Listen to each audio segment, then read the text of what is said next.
Welcome back to the channel. Today I am finally working on the Durango Hellcat once again, and yes, I do know it has been a very long time since I worked on her, and there's a very good reason if you haven't seen the videos. So as you can see, if you haven't seen the video, I now have the Junkyard 100% to myself, but to do that I had to clear 50 years of stuff out of the Junkyard, out of the outside. It was a ton of work. So now that it's done and I've been moving stuff from my other shop to the Junkyard, I still have quite a bit of stuff to move, but I have enough stuff here to paint the Durango. So I want to get this thing painted because if it's painted, I could take it home, park it in the garage, start daily driving it, and then it won't be taking up so much space because this is a very, very large vehicle, but she has been ready to paint for about 2 to 3 months. So what I'm going to do today is I'm going to 320 grit the roof, 320 grit the quarter panels, and all of the nooks and crannies. And then I'm going to spray the roof striker green, clear it, and then the next day I'm going to spray the quarter striker green and clear them. The reason I'm not spraying everything at once, I'm 6'8", and it's a very, very tall vehicle. I still can't reach to the center of the roof without touching the rail. So I don't want to give that chance where I touch it with my paint suit and then have to go back and then redo the quarters anyway. So there is that gutter right there. I'm going to put the paint masking line in there. There's a piece of trim that covers it. You will never see it. It will never cause any issues. But let's get this thing sanded, get everything ready to go. I cannot express how excited I am to see this finally in striker green and get her finally back on the road.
I now have the roof, the quarter panels, and all of the jambs sanded with 320 grit, and I'm very happy that that's finally done because that's why it's so much more expensive to get jambs painted, because it's a lot of scuffing to get all of that, all the nooks and crannies sanded. So she is ready to spray. I need to wipe her down with wax and grease, but before I do that, I'm going to pull the hood off. There's also 2 fender liners on the other side that I need to pull off. I'm going to pull off all of the old masking and get her ready to roll into the booth. So when I spray the roof, I'm going to use the stool, but when I paint the quarter panels, I might pull the wheels off and lower it way down so then I can get this edge back here, or have it low enough to get that edge, and then be able to, I'm going to have to spray like this towards that edge.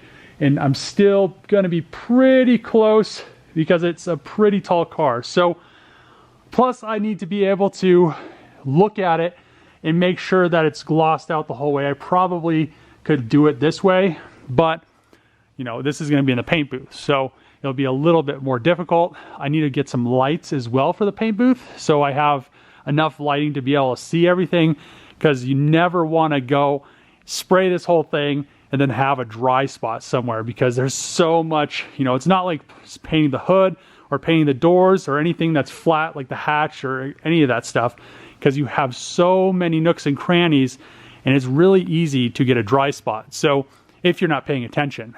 But if I do pull the wheels off of it and lower it down, I could possibly spray the whole thing at the same time. So I'm gonna have to think about that. I need to try it out first before I blow up the booth, pull the wheels off, pretty much lower it almost onto the rotors, and that should give me enough room to still spray up to get that bottom lip right there with paint and clear, and then the rest of it will be pretty straightforward. But let's get all this stuff off of here, blow her out with air, make sure that she is 100% ready to spray, because I cannot wait.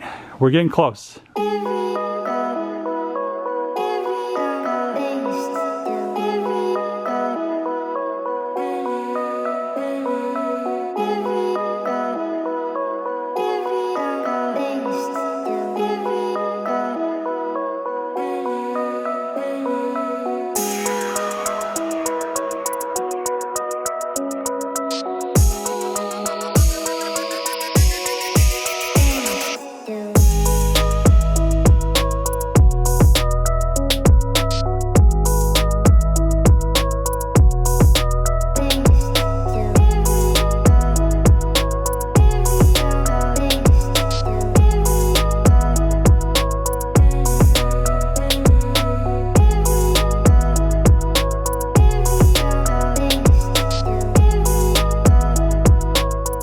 I now have everything cleaned with wax and grease, and there's one good tip that I'm going to tell you, and that is to blow out all of the nooks and crannies.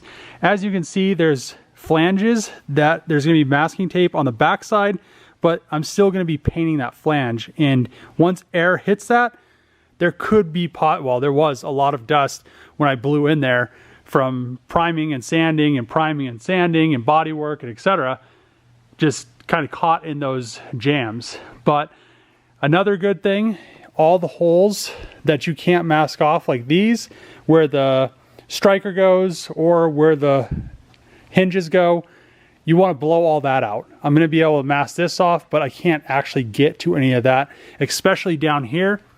Can't get to that because there's foam on the backside. So I blew it out. There was a lot of primer dust back there, as well as in here. This whole rail had a lot, and it was blowing it out of all of these flanges.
I now have the Durango fully masked off, and man, this was a bear.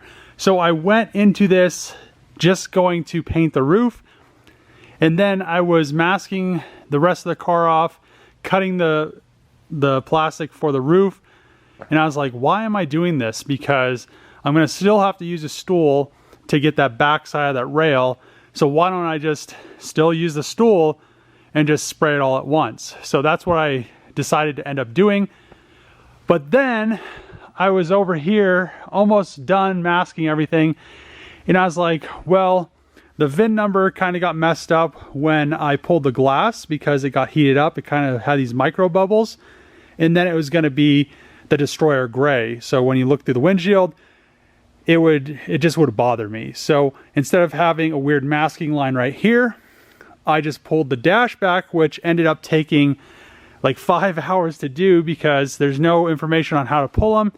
And for some reason, they're very, very difficult. They're not as easy as normal Dodges. So a lot of things are different compared to the normal Hellcats on this, which is kind of weird, but it also looks a lot better. So I guess you give and take. So and then I prepped this, masked all that off, and we are 100% ready to go. So all I have to do tomorrow morning, as long as it's not super windy out. I don't like painting when it's windy because it picks up a lot of dust. I almost want to paint right now, but I know if I start painting right now, it's like 7 o'clock. I won't be done till like 2 in the morning. So, because this is a really, really big car, and it's just going to take a whole lot of material. Plus, I have a gallon of sealer at home, and I just want to make sure that I have more than enough supplies so I don't run out of something.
Just finished laying the last coat of sealer on the Durango Hellcat, but there is a problem. So the new Ernest Iwata paint gun for this laid it down really, really nice.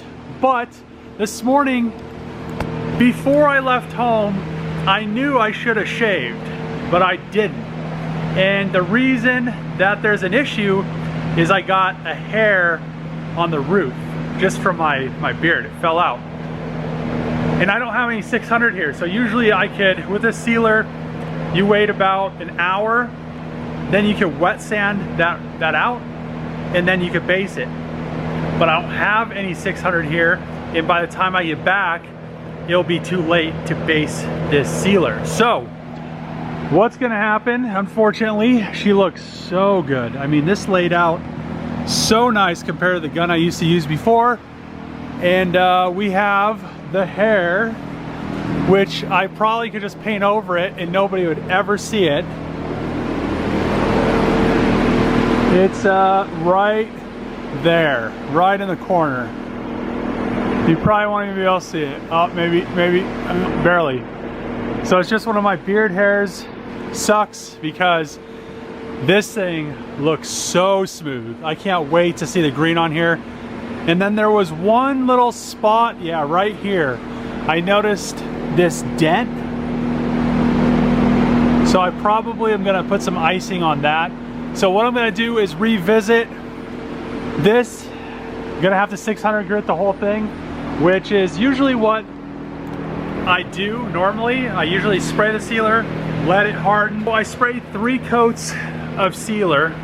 Usually I only spray 2, but since I knew I was gonna sand it after I got that hair in there, I just put another coat on there, and it's just gonna be a lot of scuffing and a lot more sanding. But usually this is what I do. I was just planning on doing like a you know, like a daily driver paint job, because this thing is a nice car, but at the end of the day, I'm just gonna end up dailying it, and I didn't want to go like show car quality with it. I wanted it to be a really nice paint job, but I didn't want it to be like, I'm gonna 600 grit the sealer, because that means I have to do it on everything. So I'm gonna end the video here. Really, really happy that she's finally in sealer. Looks really good in black and shiny instead of being all textured and primer. But if you like these videos, Make sure to click that subscribe button, throw a thumbs up, throw a comment below. As always, see you guys next time.